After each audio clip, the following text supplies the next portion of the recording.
Welcome to the Unraveling the Scriptures channel. In the turbulent heart of the Middle East, explosions streak across the sky like lightning flashing through a stormy night. The bombs don't just light up the darkness, they announce chaos. Sirens cut through the air, howling like mechanical laments, while entire families run desperately toward underground shelters. Children cry, mothers press their little ones tightly to their chests, and the sound of hurried footsteps merges with the thunder of the attacks. Once again, peace feels like a distant dream, something unreachable, almost impossible. We are witnessing a conflict that seems endless. But why? What fuels this never-ending fire of violence and sorrow? The answer goes far beyond news headlines, geopolitical debates, or diplomatic negotiations. To truly understand what is happening today, we must look back. Far back, to an ancient history written in the earliest pages of humanity. A story that begins with one man and a divine promise. A promise that changed not only his life, but the destiny of entire generations. That man was Abraham. In a time when kingdoms rose and fell in the desert, and the gods were many and silent, Abraham heard a different voice, a unique voice that brought him a clear and powerful command. Leave your country, your people and your father's household, and go to the land I will show you. I will make you into a great nation, and I will bless you. Genesis 12, 1-2.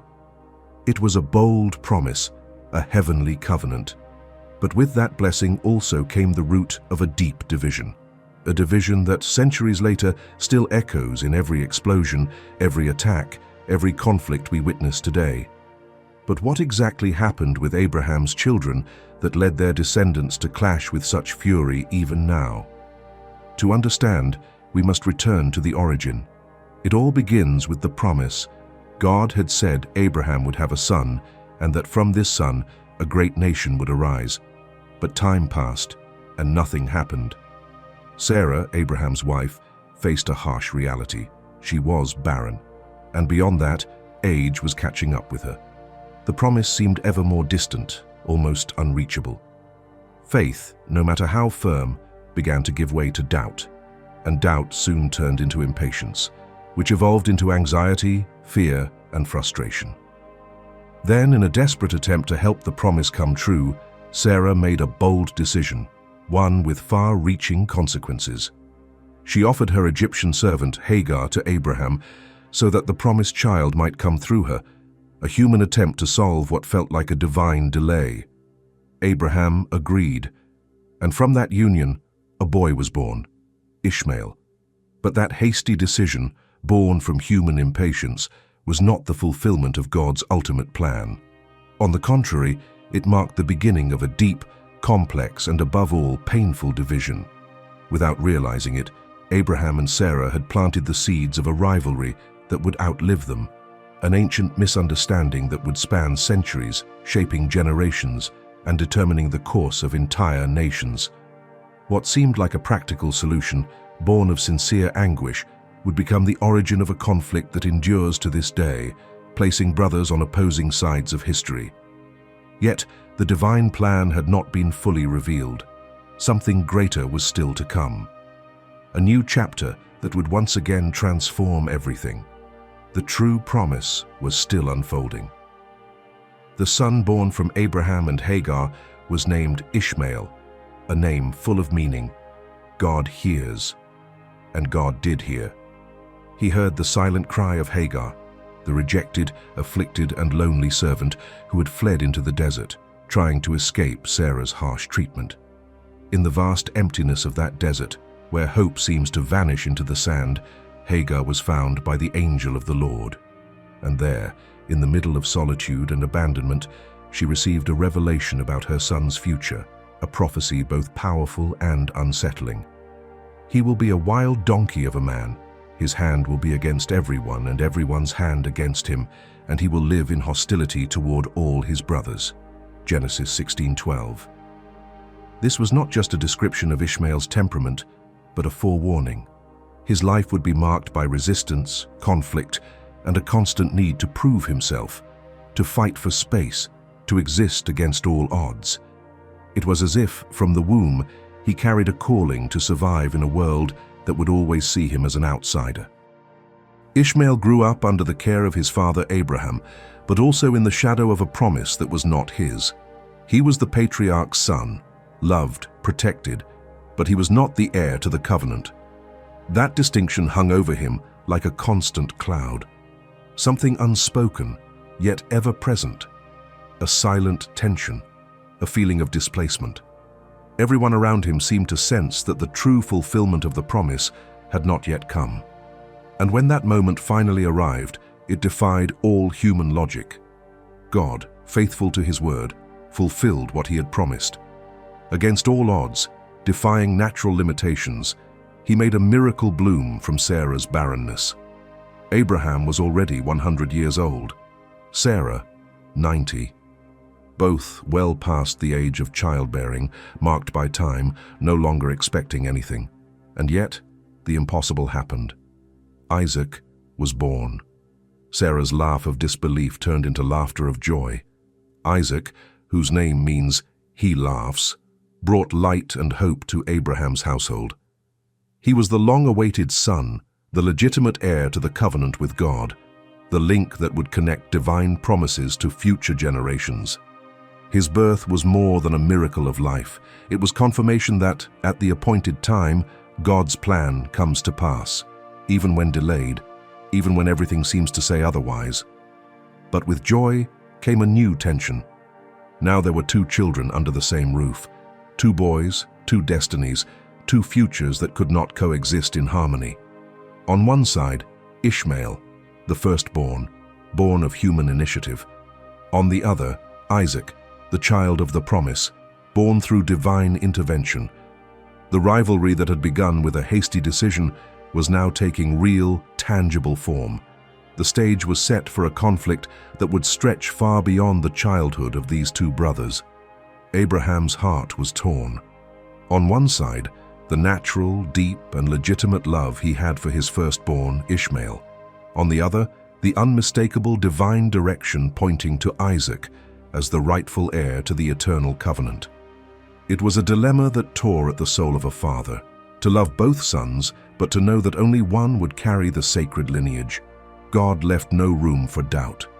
His word was clear, direct, impossible to ignore. Your wife Sarah will bear you a son, and you will call him Isaac. I will establish my covenant with him as an everlasting covenant for his descendants after him. Genesis 17:19. Abraham's household, once united by faith, was now fractured from within. Isaac, the child of promise, enjoyed divine favor and protection. Ishmael, the firstborn by birth, lived surrounded by confusion, silently battling the pain of exclusion, trying to find his place in a home where the future seemed already determined by God. This conflict, though quiet and hidden, ran deep, and it would soon become impossible to ignore. All it would take was a single moment, an apparently trivial episode, for everything to collapse. One day, Sarah saw Ishmael mocking Isaac. To an outsider, it might have seemed like nothing more than typical sibling teasing, a common interaction between children. But to Sarah, it was the final straw. It was the sign that the two could no longer live together in peace.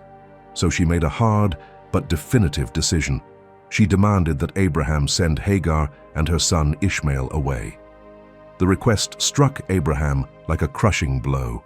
It was his son, his own flesh and blood. How could he send him away? How could he accept being separated from someone he loved? The pain was overwhelming. But once again, God intervened, reaffirming his sovereign plan. Do not be distressed about the boy and your servant. Listen to whatever Sarah tells you, because it is through Isaac that your offspring will be reckoned. Genesis 21:12. With a heavy heart, broken by the pain of separation, Abraham obeyed. Hagar and Ishmael were sent into the wilderness, not just physically exiled, but spiritually removed from the direct line of the divine promise. That moment marked more than a farewell. It was the consummation of a permanent division. Two brothers, two lineages, two destinies, forever sealed on separate paths. Ishmael, though cast out, was not forsaken. God did not ignore his suffering. The Lord's hand protected him in the desert, sustaining him in the midst of scarcity and abandonment. He survived, grew, and prospered. But his journey would be different, not the central path of the covenant, but still a path authored by God. Meanwhile, Isaac remained the legitimate heir to the covenant. He was the one chosen to carry the promise made to Abraham. At that decisive moment, when no one present could yet grasp the true magnitude of what was unfolding, the destinies of entire peoples were being written. The conflict that had begun within the household of one man was now set to echo across countless generations. The conflict between the two brothers would never cease. The emotional and spiritual rupture between Ishmael and Isaac became a lasting symbol, the origin of disputes, divisions, and tensions that would stretch across millennia. Its echoes still resonate with pain and force in the modern-day struggles that plague the Middle East. After that bitter separation, the two followed completely different paths, each fulfilling the role determined by prophecy and divine providence. Isaac grew up under the direct blessing of the God of Abraham. From his lineage came Jacob, who would later be renamed Israel. From Jacob came 12 sons, who would become the 12 tribes and form the Jewish people. A people set apart, chosen to carry the divine revelation to the world, guardians of the covenant, the promises, and the Torah. Ishmael, though far from the center of the promise, also flourished. God did not cast him aside. He became the father of 12 princes, and his descendants grew strong and spread across vast regions surrounding Israel. From his lineage came many Arab nations, peoples rich in culture, tradition, and faith, who wrote their history in parallel to that of their Israelite half-brothers. The promise of God was not withdrawn from Ishmael. In many ways, it followed him. The Lord blessed him, made him into a great nation, gave him strength, multiplication, and prosperity. Ishmael became powerful and respected, a father of princes and a patriarch of influential peoples. But there was one crucial difference, and that difference would change everything throughout history. The spiritual covenant, the eternal covenant, the sacred bond with God's redemptive purpose remained with Isaac's descendants. At first glance, that distinction may seem subtle. Two blessed sons, two prosperous lineages, but over the centuries, that difference became a chasm, one that would divide not only families, but entire nations. Israel and the nations descended from Ishmael grew side by side, sharing land, cultural roots, and even some spiritual heritage. But they never truly walked together. The unresolved past bred mistrust, and their geographic closeness only intensified ongoing tension. Ancient rivalries evolved into struggles over land, power, identity, and faith. Over time, what began as a family conflict developed into a spiritual, political, and cultural abyss. And that chasm continues to widen. Today, thousands of years after the separation between Hagar and Sarah, between Isaac and Ishmael, the seeds of that rupture are still bearing fruit, and unfortunately, they are bitter ones. They appear in every headline announcing a new attack, in every image of civilians running beneath bombs, in every siren echoing through Tel Aviv, Gaza, Jerusalem, Ramallah. What we are witnessing is not merely a war over territory or a dispute between governments. It runs much deeper. It is the continuation of a spiritual drama that began with two brothers, sons of the same father, yet separated by a promise that still defines the course of history. To many observers, the conflicts between Israel and its Arab neighbors seem to revolve around borders, military control, resources, or political ideologies. But the true root is much older and far more spiritual. The Bible had already foreseen this tension. In Psalm 83, written millennia ago, we read of a prophetic conspiracy against the people of Israel, a coalition of hostile nations with a shared goal to erase Israel from existence. With cunning they conspire against your people. They say, "Come, let us wipe them out as a nation. Let the name of Israel be remembered no more." Psalm 83, 3-4. This hostility did not begin in modern times. It has repeated throughout history, from Egypt through Amalek, the Assyrian, Babylonian, Persian, Greek, and Roman empires, down to the present day, where opposition to Israel now takes new forms: ideological wars, hostile diplomacy, conflicts, and anti-Semitism. The root of all this lies not merely in politics or geography. It is a dispute over something far deeper: spiritual identity and the legitimacy of divine inheritance. The descendants of Ishmael carry an ancestral wound, a deep sense of rejection, of having been left outside the bounds of the promise. And over the centuries, that pain transformed into resistance. Resistance that, at times, turned into hostility, fueling a desire to confront those who received the greater blessing. On the other side, the descendants of Isaac struggle to remain in the land God gave them. They fight to preserve the covenant, to exist in the midst of constant opposition. For them, it's not merely about territory. It's about faithfulness to the promise made by God. It's a matter of identity, survival, and spiritual mission. This is why, despite peace treaties, diplomatic efforts, international resolutions, and global mediation, the tension persists. Because this war has never been merely human. It has spiritual roots, roots planted deep in the promises made by God Himself.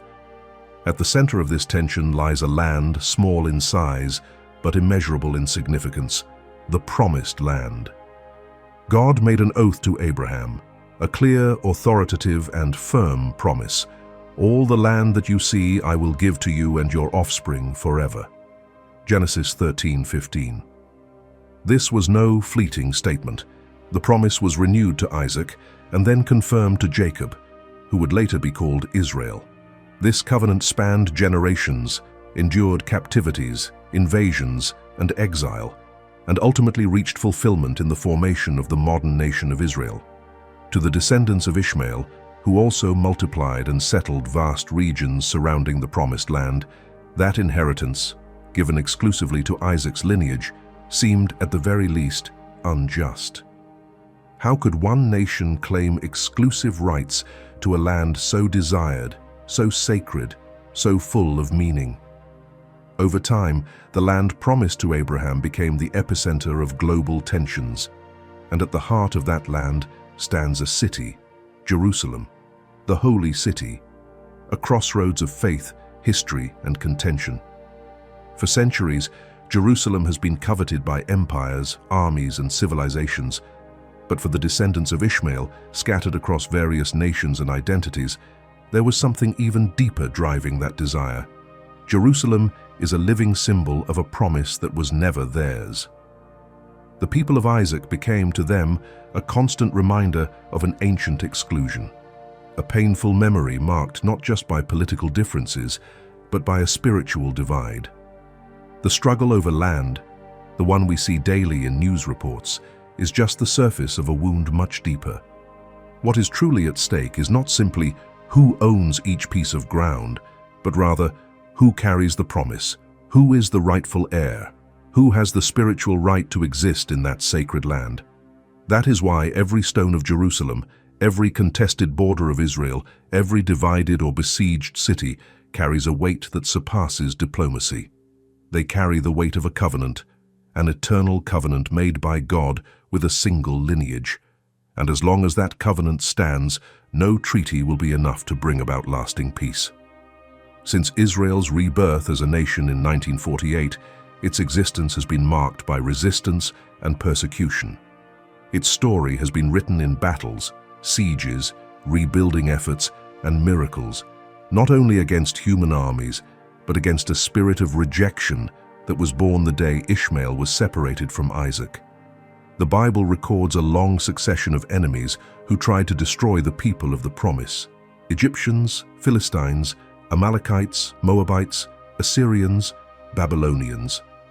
Then came the Persians, the Greeks, and finally the Romans, who destroyed the temple in Jerusalem and scattered the Jewish people across the world in a diaspora that lasted nearly 2,000 years. But Israel was not erased. Against all odds, against all political, cultural, and historical logic, Israel returned.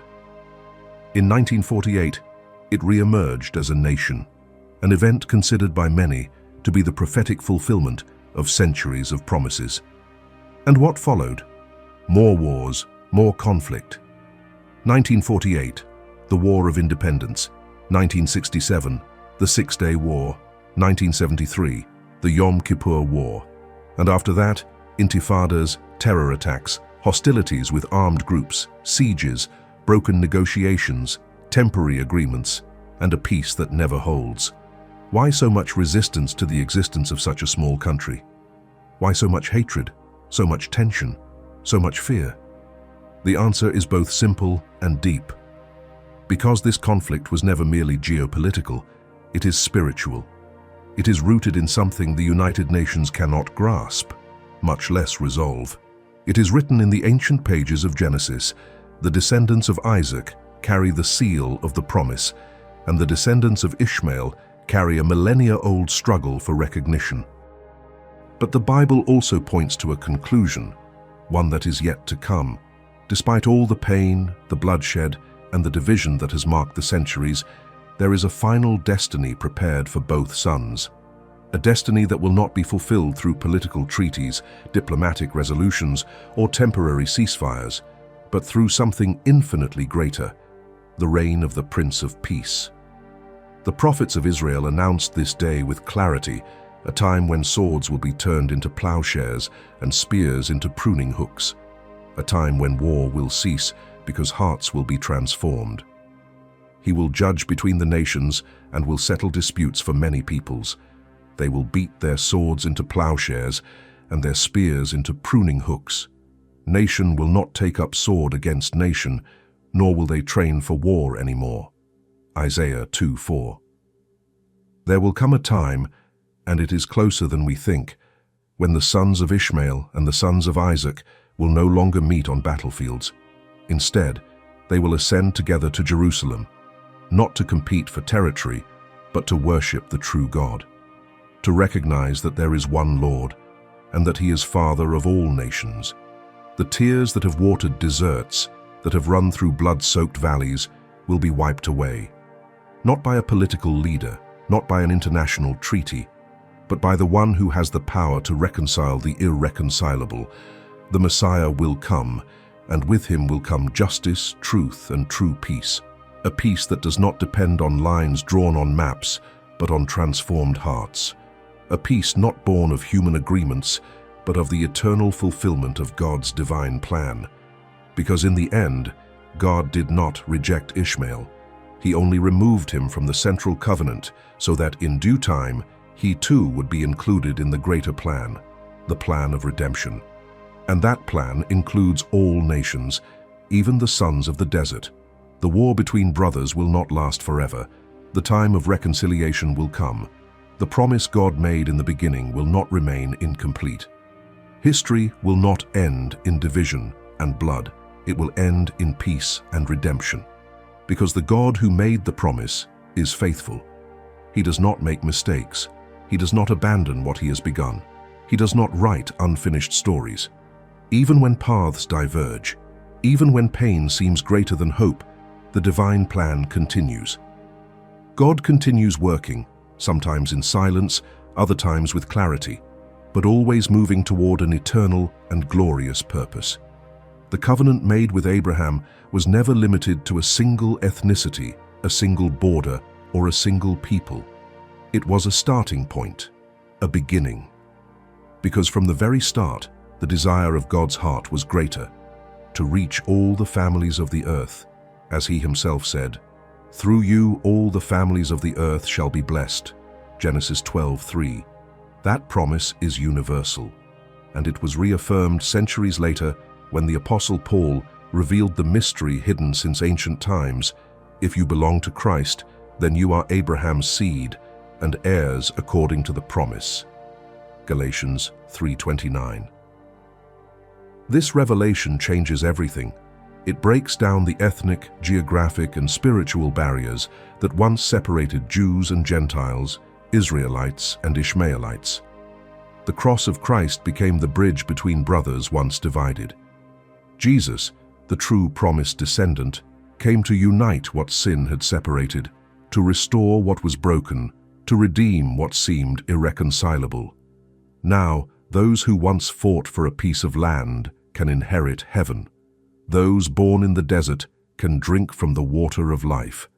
Those whose hands were once against all can now extend them in peace. The war between brothers began in Genesis, but reconciliation was announced in Christ, and in the end, in the great conclusion of history, there will be one flock, one shepherd, one people. The promise was greater than we ever imagined, broader, deeper, and filled with glory. The story of Ishmael and Isaac is not just a lesson from the past, it is a mirror of the present and a window into the future. Today, while nations arm themselves, while sirens sound in Israel, while the eyes of the world turn toward Jerusalem with fear and confusion, many are asking, why so much war? Why so much resistance? Why Israel?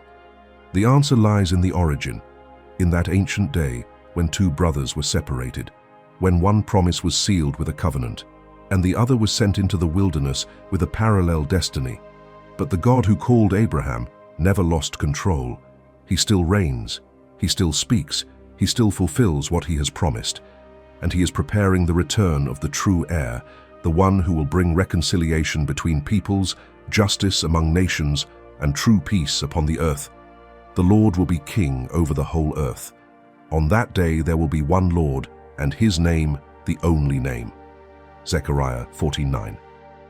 The war between brothers will be ended by the hand of the Father. The desert will cease to be a land of conflict and will become a ground of worship. The end of pain will mark the beginning of glory. And when that day comes, and it will come, every tongue will confess and every knee will bow before the one who reigns forever, the true descendant of Abraham, Jesus the Messiah, Lord over all and above all. May God bless you. See you soon.